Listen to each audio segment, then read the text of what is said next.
A teacher thought he could mock history and get away with it, until one student refused to stay silent. Westwood Academy had always carried a reputation of prestige. Rows of brick buildings, manicured lawns, and hallways filled with students who, for the most part, played by the rules.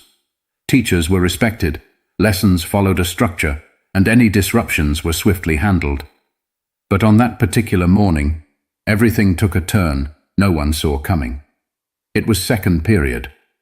The clock above the whiteboard ticked away as Mr. Leonard Grayson, a history teacher with more than 20 years at the school, stood at the front of the class.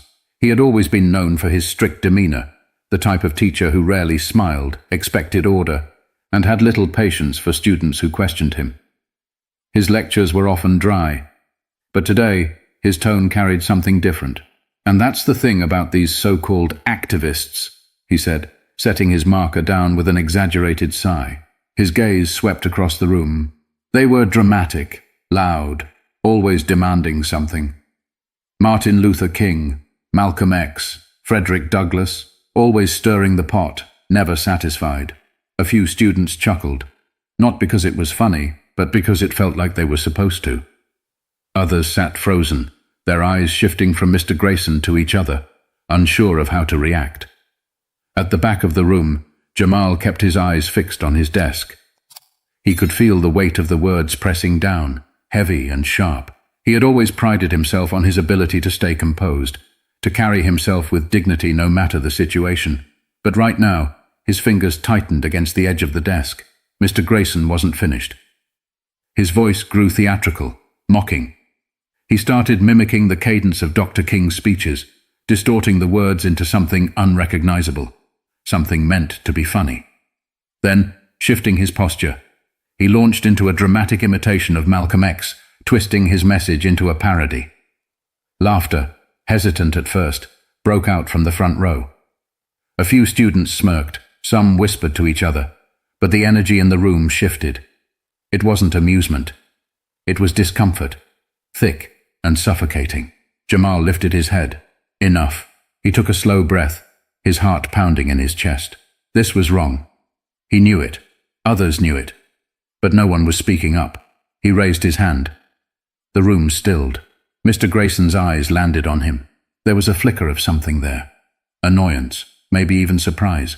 Jamal's voice was calm. But there was no mistaking the strength behind it. "With all due respect, sir, that's not accurate." A murmur passed through the room. A few heads turned, watching. Mr. Grayson raised an eyebrow. "Excuse me?" Jamal sat up straighter. Martin Luther King wasn't just demanding something. He was leading a movement that changed this country. He wasn't stirring the pot. He was fighting for basic human rights. Silence. Mr. Grayson's lips pressed into a thin line. "I don't think you understand the point I was making." Jamal didn't waver. "I understand just fine." His voice was steady, measured.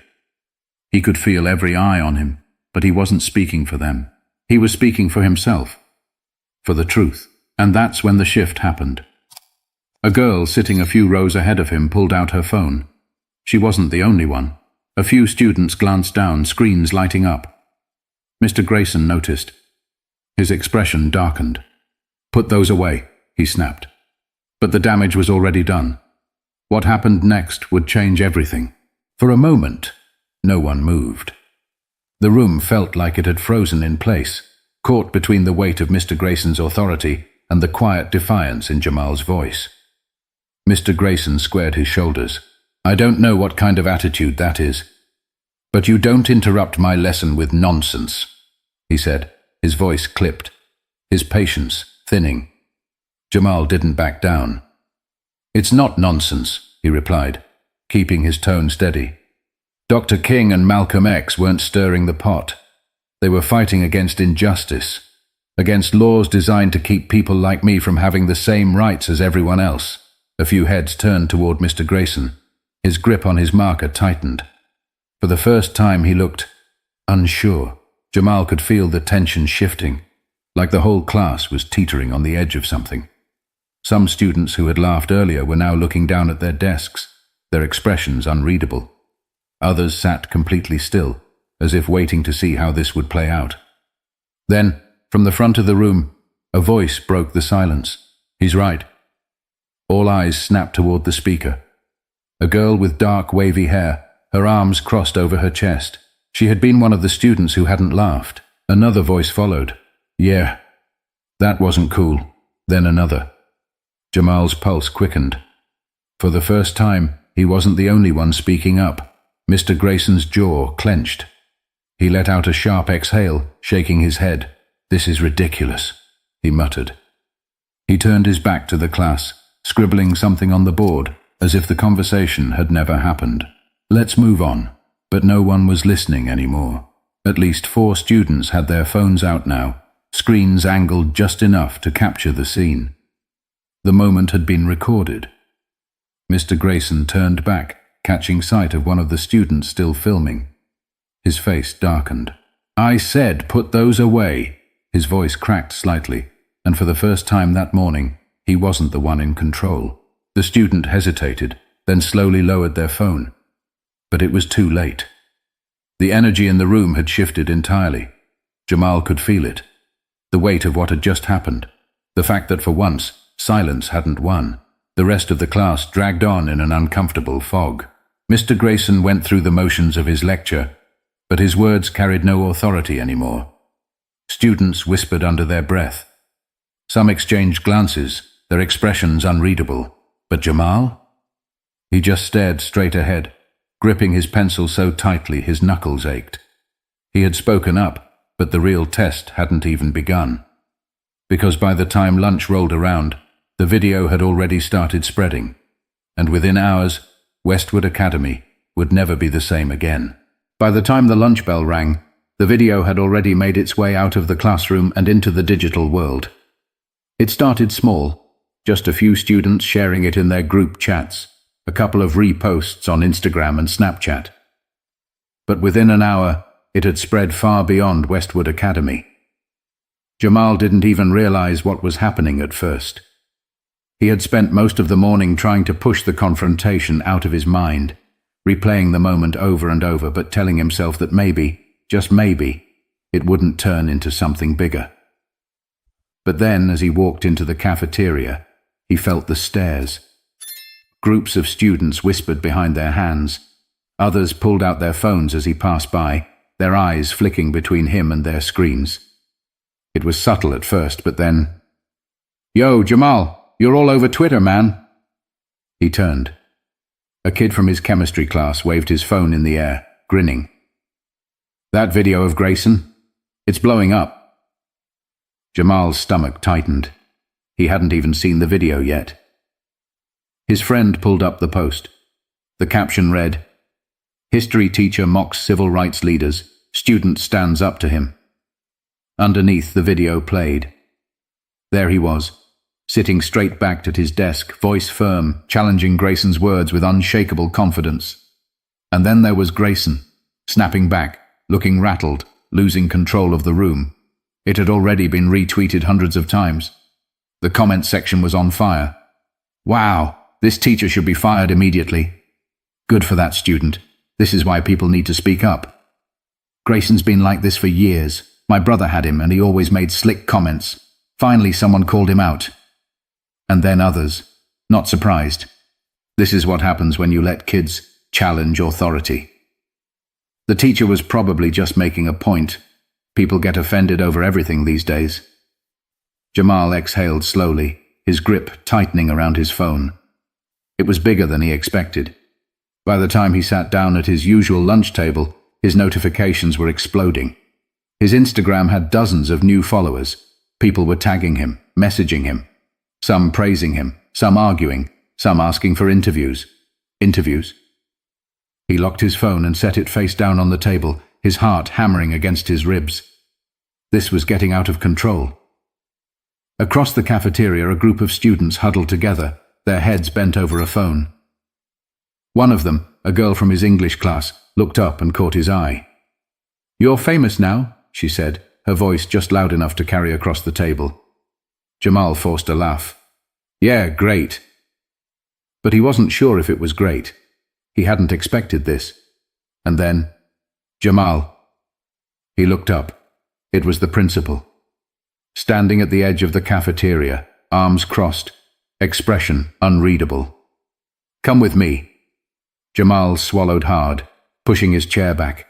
His legs felt heavy as he stood. He had spoken up, and now he was about to find out what that really meant. But this was far from over. The walk to the principal's office felt longer than it should have. Each step was heavy, each turn down the hallway filled with whispers. Jamal could feel the weight of the moment pressing down on him. When they arrived, the principal, Mr. Callahan, gestured for him to sit. Across the desk, his expression was unreadable, neither angry nor pleased. He folded his hands and sighed. "You're aware of the video circulating?" Jamal nodded. "Yes, sir." Mr. Callahan exhaled sharply, leaning back in his chair. "This has turned into a mess," he muttered, rubbing his temples. "We've had parents calling all morning. The school board is involved. News stations have already reached out." Jamal sat still, unsure of what to say.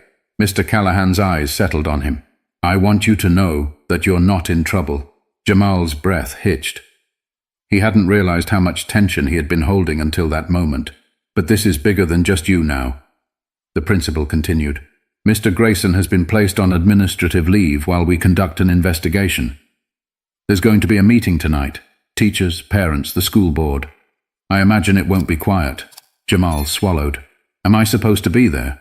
That's up to you." Mr. Callahan's tone softened.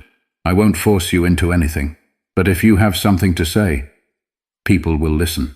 Jamal hesitated. The idea of standing in front of a room full of angry parents, teachers, and reporters made his stomach twist. He had spoken up once, but this was different. "I'll think about it," he finally said. Mr. Callahan nodded, as if he expected that answer. "For now, I suggest you lay low.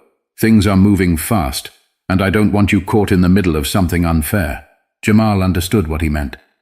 But he also knew there was no avoiding this now. By the time school let out, the news had already broken beyond the town.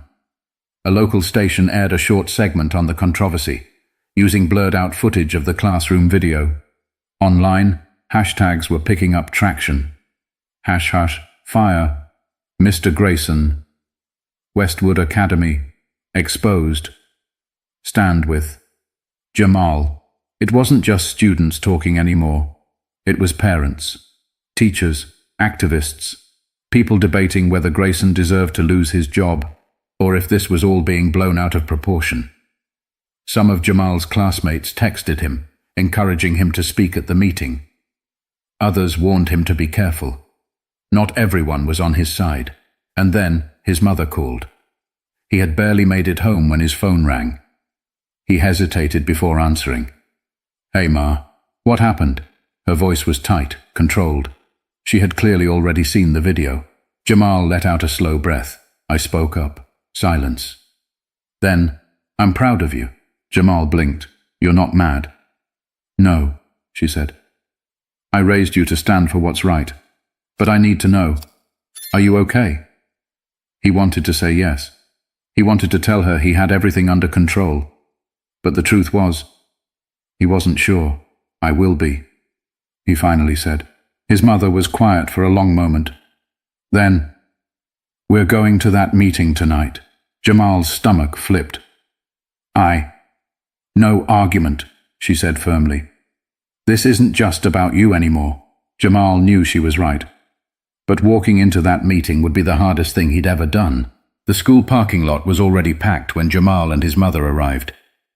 Cars lined the streets, headlights cutting through the evening dimness. People stood outside the entrance murmuring, their expressions tense. Some were teachers, some were parents. Others were reporters, their cameras and microphones ready. Jamal's stomach clenched. He had expected a crowd, but not like this. His mother placed a reassuring hand on his back. "You don't have to say anything if you don't want to," she said quietly. "But if you do, say it with your chest." Inside, the school auditorium buzzed with restless energy. The school board sat in a row at the front, looking solemn. Mr. Callahan stood to the side, arms crossed. A few teachers sat together, whispering. But all eyes landed on one person the moment he entered the room, Mr. Grayson. Jamal almost didn't recognize him. He wasn't the authoritative figure who had stood in front of the class that morning. He looked smaller, his shoulders stiff, his jaw tight. His usual sharp gaze flickered across the crowd, landing on Jamal for just a second before moving away. Jamal and his mother found seats in the middle of the room. Whispers followed them. The meeting started with a formal address from the board president. They were trying to keep things professional, but the tension was impossible to ignore. Then the floor opened for public comments. The first to speak was a woman, a parent. She adjusted her glasses and cleared her throat. "I watched that video," she said, her voice steady, "and I have to ask, how is this the kind of man we trust with our children?" A murmur ran through the room. Another parent stood. "This isn't the first time he's said something inappropriate," she said. "My son had him 2 years ago. He made jokes about slavery in his class. We complained, but nothing changed." Jamal's hands curled into fists. So this wasn't new. It had just never been recorded before. Then someone else stood. A man in a crisp button-up. His tone was sharper. "Let's be real. This is being blown out of proportion. Mr. Grayson is a respected educator. One comment taken out of context shouldn't ruin his career." Voices rose in agreement. Others shook their heads. The divide in the room was growing, and then Jamal's mother stood. "My son sat in that classroom and watched a teacher mock the very people who paved the way for his education," she said. Her voice was calm, but there was no mistaking the fire beneath it. "You don't get to decide what's offensive when you're not the one being disrespected." A few people clapped. Others shifted uncomfortably. And then, before he could think twice, Jamal stood too. Silence. Every eye in the room turned to him. His heart hammered, but his voice didn't shake. "I didn't plan on saying anything," he admitted, "but I guess I have to." He exhaled slowly, steadying himself. "This isn't about getting a teacher fired. It's about respect, about what we let slide in classrooms, in schools, in this town." He scanned the faces around him. "If I hadn't spoken up, would anyone have done anything? Or would we all have just moved on pretending it didn't happen?" The room sat heavy with his words. And then Mr. Grayson finally spoke. "I never meant to offend anyone," he said. His voice was quieter than usual, almost hesitant. "If my words were taken the wrong way, I apologize." But Jamal didn't miss the way he never admitted he was wrong, and neither did the school board. What happened next would decide everything. The school board president adjusted her glasses, looking down at the stack of papers in front of her. The weight of the moment sat heavy in the room. "Mr. Grayson," she said, voice firm, "this is not just about how your words were taken. It's about the fact that they were said at all." A murmur of agreement rippled through the crowd. Even some who had defended him earlier now looked uncertain. Jamal kept his eyes on the man who had spent years standing at the front of classrooms, holding authority over students who had no choice but to listen. How many other moments like this had gone unchallenged? Mr. Grayson exhaled through his nose. "I have taught at this school for over 2 decades. I have never had a complaint against me until now." A scoff came from somewhere in the crowd. One of the parents from earlier crossed her arms. Maybe that's because the students who felt uncomfortable didn't think they'd be believed. That struck a nerve. Mr. Grayson's face tightened, but he didn't respond. The board president tapped her pen against the table. "We have reviewed the footage, spoken to students and staff, and considered the responses from the community." She paused, letting the tension settle.